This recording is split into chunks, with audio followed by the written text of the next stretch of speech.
WNST, it's House in Baltimore, asking about the Ravens' loss to the Chicago Bears in the upcoming game against the Minnesota Vikings this week. And full disclosure, this is a guest that I tried to get on last week, and I sort of ran out of time on my clock and his clock. He's got a job. He is the longtime head coach of all things soccer at UMBC, and the Mighty Dogs, the Retrievers, beginning their season. I was at their basketball tip-off event the other night with Coach Odom. We welcome back the man, the myth, the legend. Once went to the Final Four, once won a national championship as a player. We welcome Pete Caringi back on, the pride of East Baltimore from Southwest Baltimore. And Pete, first off, how are you doing? How's the team? Give me a little UMBC look, because I am calling you about this U.S. soccer debacle, man. Yeah, well, the team's doing great. We had a lot of sophomores. Last year we were a very young team and played in a very tough league. The league was third in the country. And so we were kind of surprised last year by the quality of the league. And this year we're doing well. We just had a big win the other night against Albany, and they were the defending champs in first place. So, and you beat the defending champs on homecoming. I'm getting inducted into the Dundalk Hall of Fame this week. When you do homecoming, you don't bring in the defending champs, Pete. What are you thinking, man? Well, that's unfortunately our schedule this year is probably the toughest we've ever had. We played 4 teams that have been nationally ranked. 3 of them were nationally ranked and unbeaten, and we've done well. So that's the competition has been there, and unfortunately, there's no gimmies in our conference. So on homecoming, you have to play somebody, and to play the defending champs was a tough match, but it was a great night and big crowd. And I think one of the things I'm really proud of is the crowds that come to the game to support us, the local community, the students, the alumni. It's a great venue, and really people come and the Maryland game was sold out. That's unheard of at UMBC. And it only went 2 overtimes, right? I mean, that's all, just 2 overtimes, right? Yeah, just 2 overtimes. But it's been one of those years where I'm really, I'm happy with the players, and we got a couple more weeks to go, and hopefully we continue to get better. And make a run here at the end. Boy, the weather's held up for you, right? I mean, you haven't played a game under 80 degrees, right? I mean, literally. No. It's been global warming's helped your soccer program, right? Yeah, the weather's been great, and everything about the games and the venues have been fantastic. So I think the guys are excited. When you have a bad season like last year, you're really committed to turning things around, and right now I could say that's happened, and we just got to continue to stay focused in what we're trying to do here, and like I said, make a run at the end. We wanted to play our best soccer in November, so we're a couple weeks away. Well, Delaware on Tuesday night, then the next home game is November 1st. That's a Wednesday night against Stony Brook. That is senior night. You'll want to check that out on a Wednesday night. You can learn more at umbcretrievers.com. Pete, you talk about your program and the excitement around soccer and the excitement certainly here in Maryland for the Terps program, for your program, for the recruiting wars, for what you guys pulled off and going to the Final Four against all odds. And, Maryland's gotten pretty good at, having that program be where they are. And I think it's a little different for you. But for all of you, for Sasha, for everybody out there that lives in the soccer world, lives in this bubble. We've had Maryland players. You've had friends of yours play on the World Cup team, and Pulisic, who's obviously tied to our friend Carl Delmont up there with the Harrisburg Heat. The soccer community in this country, maybe not the largest community. It's not the NFL. We know that. We know the U.S. soccer men's team does not have the kind of global support that we see for Brazil or Germany or anywhere else where kids kick a soccer ball. But in the soccer community, what happened last week down in Trinidad is sort of a nuclear bomb for U.S. soccer, right? For what has been built, what you've tried to build with young people and with players of yours and players that you've recruited who've worn the red, white, and blue. This is a real pox on our house as a sporting culture for soccer, having screwed this up the last 2.5 years, right?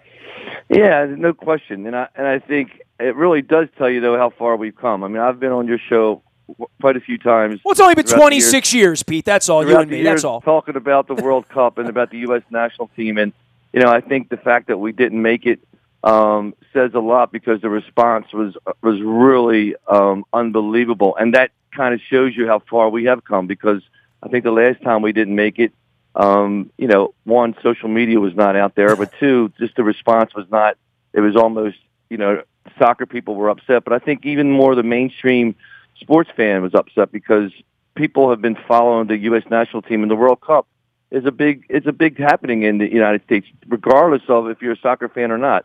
I mean, restaurants, bars, businesses in general, TV ratings, TV sponsorships. People support the U.S. national team in the World Cup. It's the biggest event in the world. And you can see how it's grown throughout the years. And man, it's really gonna be missing something next year without, on that fourth day we're not playing anymore. It's kind of like when the basketball tournament happens. Maryland's nobody from Maryland's in it. You got nobody to follow. It's like there is not really a tournament because you can't win it. Yeah. What country do you pick? Your favorite country? But it's definitely different than when the United States is in it. But I think the response does say a lot about how far we've come as a soccer country because. Just like other countries, I mean, if Italy doesn't make it, they don't go home. They after the last game, they wouldn't have flew in.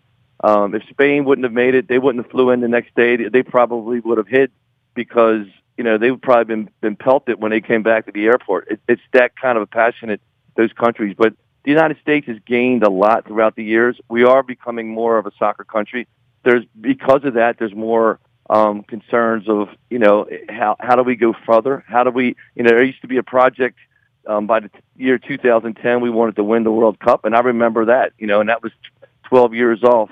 By 2010, we want to win. Here we are, 2018, and we're not going to qualify. So there are some issues that have to be resolved. I think the game and the sport continues to grow. There's always going to be critics of it because of the other sports, and that's understandable. But as you know, because you love it, it's a game that's becoming. I mean, the MLS they can't get enough teams now because everyone wants an expansion team in their town. So I think the sport has grown, but I think we also have to take a look and where are we going to correct some of the mistakes that we're making, and then even the team, the selection, and the players that are on the field because we're probably not having this conversation, Nestor, if they do what they had to do and win that game. We're talking about going to another World Cup. We're talking about what we're going to do, who's going to be selected. Instead, we're talking about reevaluating U.S. soccer in general, and that's not an easy thing to do. Pete, I know I've asked you this before. I think I asked you this when they hired Bora Milutinovic many years ago when Steve Sampson was running around and, Bruce Arena. I mean, we go through all these names. Bruce Arena comes back on the backside of them deciding to, once again, hire a German coach who, came over and kind of hung out in Southern California a little bit. I guess every coach has their own kids, and maybe on the outside, people would look at your program and say, well, if I ran UMBC's program, I'd have that kid playing here instead of there or whatever. Everyone's got a second opinion on this. You've done this your whole life. I mean, I really do look at you as an incredible resource for information on this. Go play God for me, Pete. You've watched all of this all of these years. What's gone right and what's gone wrong with U.S. soccer? And if they called upon you and tapped you on the shoulder and said, Pete, come in here and clean this up, what needs to be cleaned up here, man? Well, I think, you hit it on the head. First of all, when you're the coach, you're going to select players that you're comfortable with. I don't care what sport. I mean, you talk about baseball, you're going to select certain players. We're all going to question why they're on the team. Football. So soccer on the national team level, there's players that are going to be selected that, for whatever reason, it's your relationship with that player. It's a guy you're comfortable with. You feel like, he's not going to cause a disruption. And I think if I could change things, I think first of all we would start with the MLS. I think when the MLS first started, we had a lot of good young American players playing, and they came right out of our United States national teams. Well, the Landon Donovans, right? I mean, Landon Donovan's a perfect example. McBride's another guy, right? Yeah. Yeah, he's a perfect example. They played on under 17. They advanced well on the national team. And all of a sudden, he gets drafted, and that whole generation right there was very comfortable in a pro atmosphere, in a pro locker room. And like any sport, if you're taking players and you're putting them in a pro atmosphere, they're going to learn a lot quicker than they are if they're not. So that group, for me, the MLS, when it first started, it was exciting to watch a lot of young Americans play because we go back to the old NASL, which we have a lot of players here, and I'm one of them that. From Baltimore. Baltimore had so many players selected to play in the NASL that never really played because they were bringing in the best players in the world, Pelé, Beckenbauer, and as the league continued to bring in players from all over the world, the American player wasn't playing, which didn't help our U.S. national team at the time. But the MLS was refreshing for me because now these guys were playing, they were confident, they were experienced, and when they got together, it showed in the results. Now the league has expanded, and Look, I love a guy like Pirlo. One of the greatest players from Italy that ever played. He comes to the United States. He's making $5 million, and he's at the end of his career. And so how does that help U.S. soccer? It helps maybe getting some more people to come attend to the game because he's on the team. But at the end of the day, it's not helping U.S. soccer because that young American's not getting a chance to play. So I even look at young players coming out now, and the criticism is college people about going to college. You got to go right into the pros, and I don't think that's a sound criticism because at the end, unless the salaries are like it is in football and baseball, if my son was coming out and he had an opportunity to play pro soccer, that was great. But he wasn't making enough money that's going to help him in the long run, so he needs a degree. And too many soccer players that played in my generation didn't get their degrees, and you see how life turned out for some of them. Wasn't happy because they were tremendous soccer players, but they didn't get the opportunity to get their education. So what I would do is I would definitely start making some kind of requirements that more Americans need to get on the field in the MLS because it's our league. It's our that's our culture. And maybe I'm wrong in saying that, but that's some countries, that's what they do. Because right now, the players that are coming here and doing well are the same players that are beating us in the national team games. Players from Honduras, Jamaica, Trinidad, they're doing really well coming in here and playing in our league. And I'm not opposed to them playing, but at the expense of some young American players, it's not helping the league. He is Pete Carinci. He is the UMBC soccer coach and the long-standing and much decorated and my lifer pal. And, it's almost like we're crying on each other's shoulder, right? Like, I mean, I tried calling you on Wednesday. Yeah. You had a game up and low. You eventually lost that game. It's a tough loss for you, and we didn't get together over the weekend. But even 5-6 days later, you look back on it and you look into next summer and say, all of the inertia, all that thing we circle on the calendar. God, you and I have watched so many World Cup games together through like 5 straight World Cup now, and 4 o'clock in the morning, you and I are together watching them, try to beat up on Mexico and Poland and Germany over in South Korea. I went over to Germany. You were doing the show with me back in 06. All that's gone now for next year, and I'm wondering what's going to happen. You say, well, the MLS could be a better feeder and all that stuff, but I didn't realize this. Sunil Jalati is not even paid by U.S. Soccer. Like, the person running it is running it on, like, scholarship. It's bizarre. Yeah, he's actually a professor at Columbia University. That's his full-time job. Sunil has done. He's coming under criticism now, but he's done a good job of getting us to the point where we are now. Will he run for re-election? I don't know.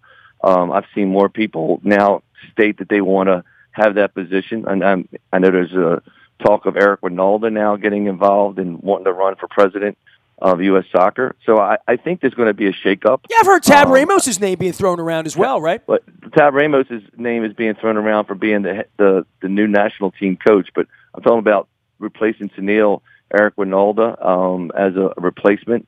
But you have to run for the office, and the election's coming up. So I don't think Sunil will resign. And the pay's great, right? You get paid nothing, literally. Yeah, you get paid nothing. And obviously it's a prestigious position, and it's a position that's really going to the next person, or if it's Sunil, is going to have to continue to redirect the direction that the country is going to go with soccer, because there's a lot more kids are playing than ever. There's an academy out there. There's a lot of questions about which way the direction the game is going to go. There's a lot of pay for play.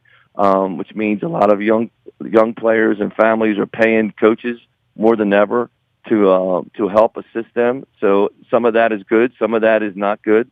But the question you asked me is, I would love to be able to see them have more of a almost like a summit of all the people that have been involved with soccer throughout the games, so that we can all get our stuff off our chest in the direction that we think it should be going. Because someone like myself, who's been involved in the game my whole life, almost at every level, has opinions on it. I'm not going to put it out there on social media every night. I have no problem talking to you about it, but I do think that the game is changing, and the sport has changed for the better. No question. We've come so far, and guys like yourself have been part of it. And I'm not blowing your own horn, but the media, guys like I'm the only guy in this city in 25 years that's talked about soccer on a consistent basis. You love the game, and has given a forum for soccer, for hockey, for all sorts of things around here. We're talking about the sport. We're talking about the sport because you have a passion for the game rather than, one time a year somebody talking about the game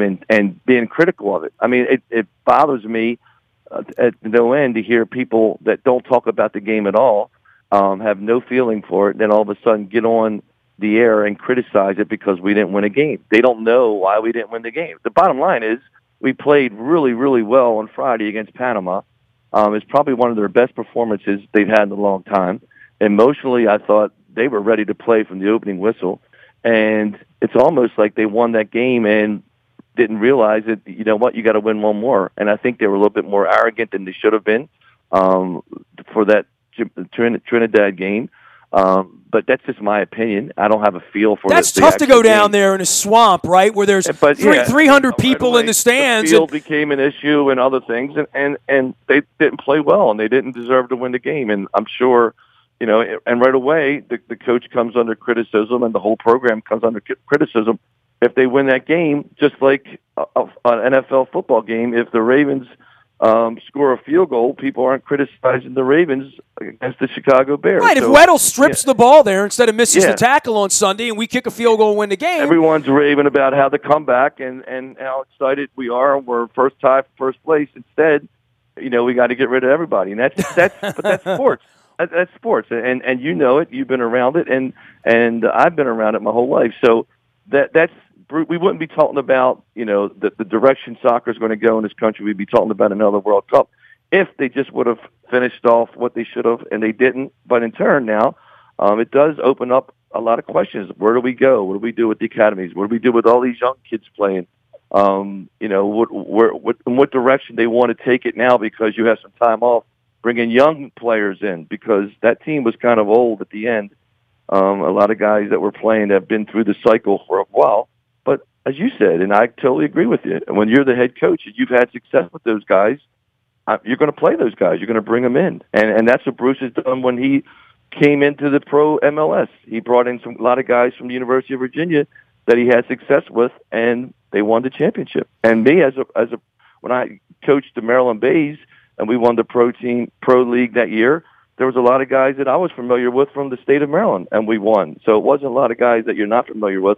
But that's the nature of it, and I understand that for sure. He is Pete Caringi, longtime friend of ours here, and, of course, UMBC soccer coach. The Dogs are playing on Tuesday night. They're back November 1st, trying to make it happen into November here this year. You can follow them at UMBCRetrievers.com. You can also follow Pete out on Twitter, Facebook, everywhere social media is because he's around the kids over there and around the construction of the future new RAC. And I know the basketball team's kicking off over there.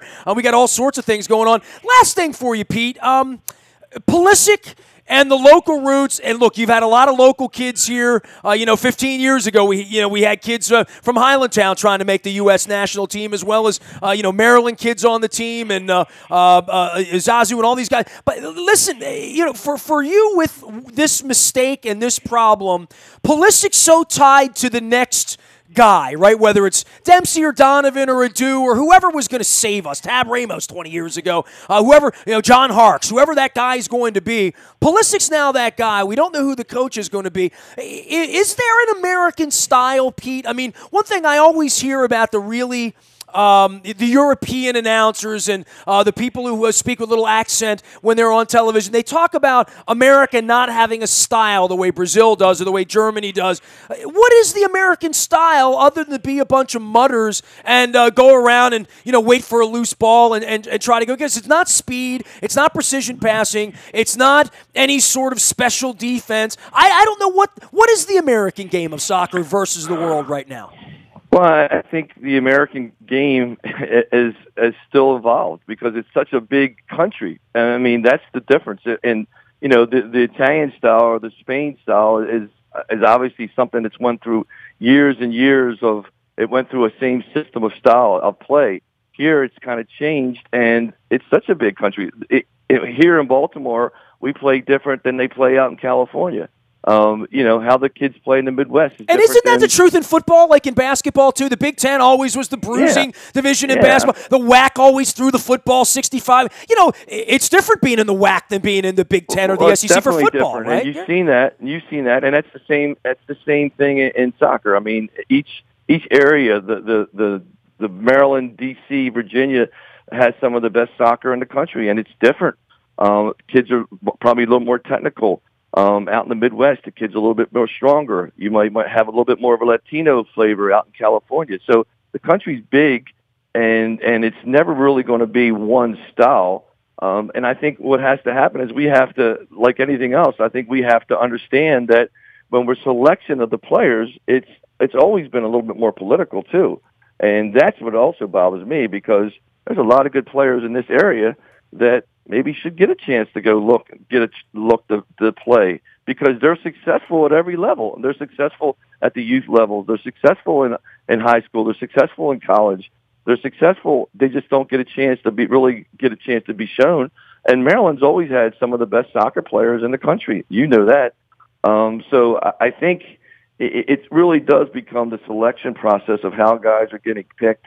It's always questionable. I mean, that's going back to when I played, and it's not easy. So I think the American style, what I'd like to see is we continue to do the education of American soccer coaches so that the style does continue to evolve.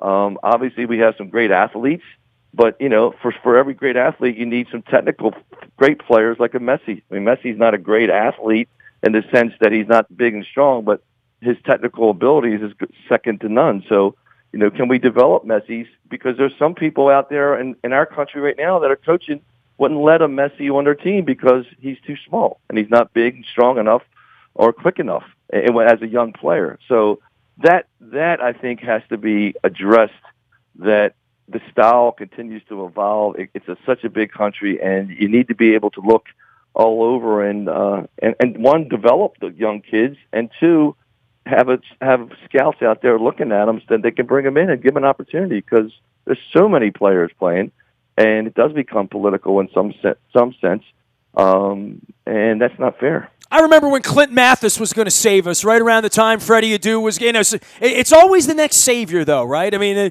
we're a star-driven culture, aren't we? We go back. I mean, what we're looking for is the next Pelé. We're looking for the next Messi. We're a country that we have in every sport. We have these superstars. There's Michael Jordan, and then the next one, and it's Kobe, and so we always had the superstars. And in soccer, you go back to back in the 50s, we didn't have that real superstar. And as the game was evolving and the NASL exploded, we brought over the best players from around the world. Beckenbauer came here. Pelé came here. These superstars, Johan Cruyff, the best players in the world came here and played. And we as a country went, well, we need now to develop our own superstar. And they're right, and they're 100% right, but it's not that easy. In a culture over there where that's the country sport, they're going to be able to develop superstars a lot easier and a lot quicker. But we've been fascinated with that, and as you just said, and you're 100% right. Who's the next guy? Oh, this guy's the next best player. And this kid coming up, Holsing, is very good. I mean, very good. And I think that he's in a great position because he's playing in a great league in Germany, and he's going to continue to develop. It's a shame that he's not playing now. Won't be playing in the World Cup, because that's great experience being on the world stage. Because if you look at the history of Pelé, when he got injured, and he came back 4 years later, he exploded on the world stage and won the World Cup and took off after that. So you can't not have that kind of experience to play in a World Cup. Say it doesn't hurt you. It hurts you individually, and it hurts you as a country for sure. Well, I wasn't going to Russia anyway because it was corrupt, and I know the Qatari thing is corrupt in 22. I was wondering if you were going to go, because you've been going every 4 years or wherever it's at. Well, so. I'm not going to Russia, and I'm probably not going to Qatar because I don't like 118 degrees anyway. So I'll go to Qatar in the winter, I think. Well, the good thing is we're still in the running. I think the U.S. is going to get it. After. The third one, the next 26 is coming out, and I also think that Baltimore. I talked to a guy that says we're still in the running to be one of the cities.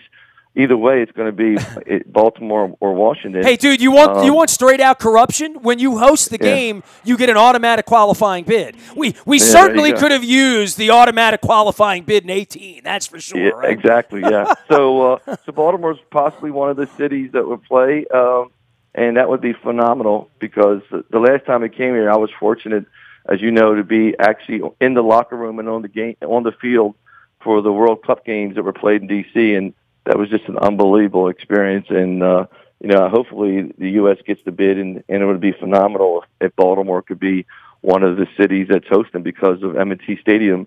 And that would be an unbelievable experience for all of us. Soccer's been kicked around all your life, Karinji, and now we're not in the World Cup. This too shall pass, man. Hey, give me a little lowdown on your team and what you're looking to do. I know you got some games coming up here, Vermont, Hartford, some other stuff, but what's the ceiling for your team? What's the playoffs for your team? What does November look like for you, Pete? Well, November 1st is the last game. Stony Brook. Right now, we're in third place. The top two teams get a bye, and the league is as strong as it was last year. So we were picked to finish sixth, and we're in third right now. We have Vermont coming up. They're tied for first, so that'll be a big game this Saturday up in Vermont. It's never an easy game and never an easy trip. And then we'll come back and we play at Hartford, and then we'll finish off the last game that senior day with Stony Brook, another team that's trying to get a bid. It really is a league that every year by the last game that night decides the fate of some teams get in, some teams. It's almost like we're talking about the U.S. qualifying. It literally comes down to the last game, and a difference between a tie and a win or losing a game can bump you from first or second to down to three, or knock you down to 3 or 4, or even out of it. So it's a crazy league. It's really strong, and the top 6 of 8 get in, and the top 2 get a bye. So right now, I think we're happy that we're making our push, and we'll see what happens. Coming off of the Albany game, I know we're excited about that result, and we're looking forward to doing well this weekend up in Vermont. I got good news for you. I did the weather forecast on Vermont for Saturday night. I thought it was going to be like 36 degrees. It's not. It's going to be like in the 50s. It's going to be okay for I checked that. I know you did. So right. Pete, love you, man. Take care of yourself over at UMBC. Give our best. We're going to get the new arena open over there soon, too, I know, right?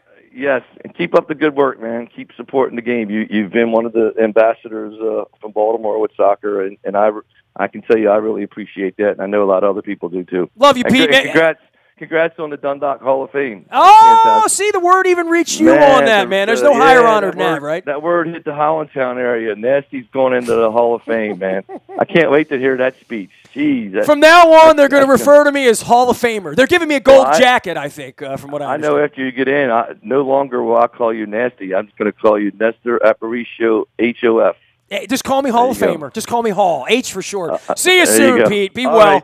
Pete Karinji busting my balls about my Dundalk High Hall of Fame induction. Go see Pete down there at UMBC. I've loved Pete for 25 years, and you can go love the dogs as well. Basketball program, trying to get from the rack into the new facility. It's a big construction zone down there in Catonsville right now. You can find me out on the BuyAToyota.com audio vault 24 hours a day from anywhere in the world on your mobile device by downloading the TuneIn Radio app. We do come in crystal clear from anywhere in the world. Morning newspaper ships to your email inbox at 7 a.m. That's free and easy. It all comes to you courtesy of our friends at Planet Fitness, where it's only $10 a month to get in the best shape of your life, and they're always judgment-free there. Get out to planetoftriumphs.com to learn more about how to get inspired for 2018. And even though we're not going to be in the World Cup, that's use that time at Planet Fitness. They'll have the games on there, I'm sure, in the spring. Nasty at WNST.net finds me. The Dundalk Hall of Fame celebration is Friday. We're going to be partying at Costas afterward with crabs, crab cakes, cold beer, refreshments, good music, and plenty of room for everyone. I'll even allow the Sparrows Point and Patapsco people, even the Curly people. Catholic High is always invited because they're girls. But we're going to invite all the Dundalk schools over. This Dundalk High's homecoming on Friday. It's a big night for me. My mom can't be there. She's left us, but come instead and celebrate and drink a beer in her honor. How about that? She'd like that. Nasty at WNST.net finds me. Facebook, Twitter, LinkedIn, Snapchat, Instagram, streaming live on our Facebook, as well as our YouTube WNSTV channel. We are WNST.net, AM 1570 at WNST Towson, Baltimore, and we never stop talking Baltimore sports.